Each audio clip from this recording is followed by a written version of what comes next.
بسم اللہ الرحمن الرحیم۔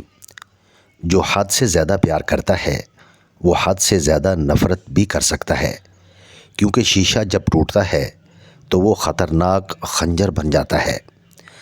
زہر دکانوں پر نقلی اور زبانوں پر اصلی ملتا ہے۔ زیادہ کی ہوس حاصل شدہ کا لطف نہیں لینے دیتی۔ انسان کی عقل صرف اتنی ہے کہ اسے جانور کہا جائے تو ناراض ہو جاتا ہے اور شیر کہا جائے تو خوش ہو جاتا ہے۔ بہترین وقت وہ ہے جس میں بدترین لوگ سامنے آ جائیں۔ پتھر میں ایک نقص ہے کہ وہ کبھی پگھلتا نہیں، لیکن پتھر میں ایک خوبی بھی ہے، وہ کبھی بدلتا نہیں۔ جب چاقو، خنجر، تیر اور تلوار آپس میں پوچھتے ہیں کہ گہرا زخم کون دیتا ہے، تو الفاظ پیچھے بیٹھ کر مسکراتے ہیں۔ جب اللہ بہترین سے نوازتا ہے تو پہلے آزمائش سے گزارتا ہے۔ رشتوں کو ایسی خوبی سے نبھائیں جیسے شہد کی مکھی پھولوں سے رس بھی لے لیتی ہے اور ان کا نقصان بھی نہیں کرتی۔ زندگی کتنی عجیب ہے، ہر انسان دنیا کی قید سے رہائی مانگتا ہے اور رہا ہونے سے ڈرتا ہے۔ حسد دراصل خود اعتمادی کی کمی کا نام ہے۔ زخم چھپانے کا ہنر سیکھو، ورنہ یہاں ہر دوسرا انسان ہاتھ میں نمک لیے پھرتا ہے۔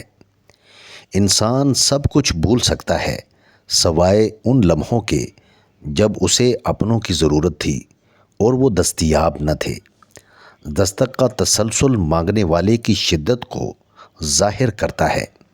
ہمارا تعلق اس نابینا معاشرے سے ہے جہاں اداسی کا یقین دلانے کے لیے آنسو بہانے پڑتے ہیں اور بیماری کا یقین دلانے کے لیے مرنا پڑتا ہے۔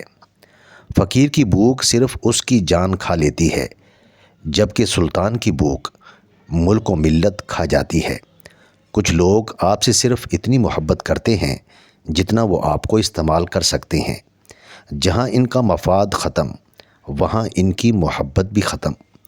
دولت حیثیت بدل سکتی ہے، اوقات نہیں۔ کسی ناقدر شخص سے محبت کرنا ایسے ہے جیسے آپ اسے سونے کے پیالے میں آب حیات پیش کریں اور وہ اسے ہونٹوں سے لگانے کے بجائے اپنے پیر دھو لے۔ جب انسان کا غم یا خوشی حد سے زیادہ بڑھ جائے تو دنیا اس کی نظر میں حقیر ہو جاتی ہے۔ بغیر نقشے کے پرندے بھی اپنے مقام تک پہنچ جاتے ہیں، مگر ایک انسان ہے جو دل سے دل تک پہنچنے میں ناکام رہتا ہے۔ رشتوں کو جوڑے رکھنے کے لیے کبھی کبھی گونگا، بہرا اور اندھا ہونا پڑتا ہے۔ تیرے وجود کی بنیاد تیرا باپ ہی ہے، اگر وہ نہ ہوتا تو تو بھی نہ ہوتا۔ تو جان لو تمہارے اندر جو بھی اچھائی ہے، اس نعمت کی بنیاد تمہارا باپ ہے۔ انسان سے محبت وہی کر سکتا ہے جس پر خدا مہربان ہو۔ اگر آپ حادثاتی طور پر کسی سے 2-4 کتابیں زیادہ پڑھ گئے ہیں تو انہیں ہضم کرنا سیکھیں، دوسروں کا جینا حرام نہ کریں۔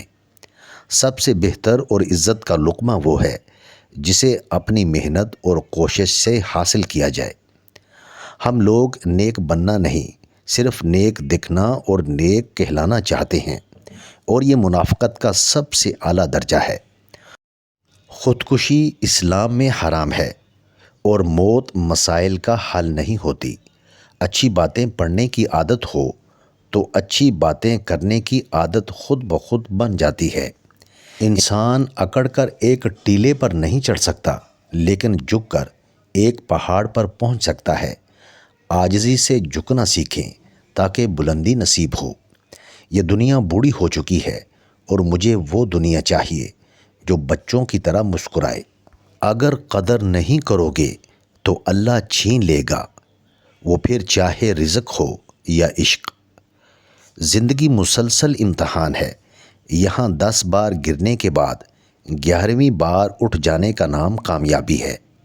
بہترین زندگی جینے کے لیے اس حقیقت کو تسلیم کرنا پڑتا ہے کہ سب کو سب کچھ نہیں مل سکتا۔ خدا کے ہاں مقام صرف دل کی خفیت کا ہے۔ اللہ اور انسان کا تعلق الف ہے۔ یہ ایک سیدھی لکیر جیسا تعلق ہے جس کے ایک سرے پر اللہ ہے اور دوسرے سرے پر بندہ ہے۔ پریشان نہ ہو، اللہ بھی وہی دروازہ کھولتا ہے جس کی چابی آپ کے پاس نہیں ہوتی۔ جب دولت قریب آنے لگتی ہے تو دو چیزیں ظاہر ہونا شروع ہو جاتی ہیں، ایک دروازے پر سائل اور دوسرا خواب میں دولت نظر آنے لگتی ہے۔ انسان دنیا میں بہت سے برے کام مختلف قسم کے خوف کی وجہ سے کرتا ہے۔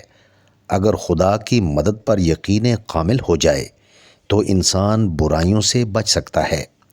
خواہشات سوئے ہوئے کتے کی طرح ہیں، ان کے اندر خیر و شر پوشیدہ ہے۔ اچھا بولنے سے پہلے اچھا سننا ضروری ہے۔ ایک انسان کو پہلے اچھا سننا چاہیے اور اسی سے بولنے کا فن سیکھنا چاہیے۔ روٹی کا خشک ٹکڑا اور یا رزاق کو لکھ کر جیب میں رکھا کرو، بہت جلد دولت مند ہو جاؤ گے۔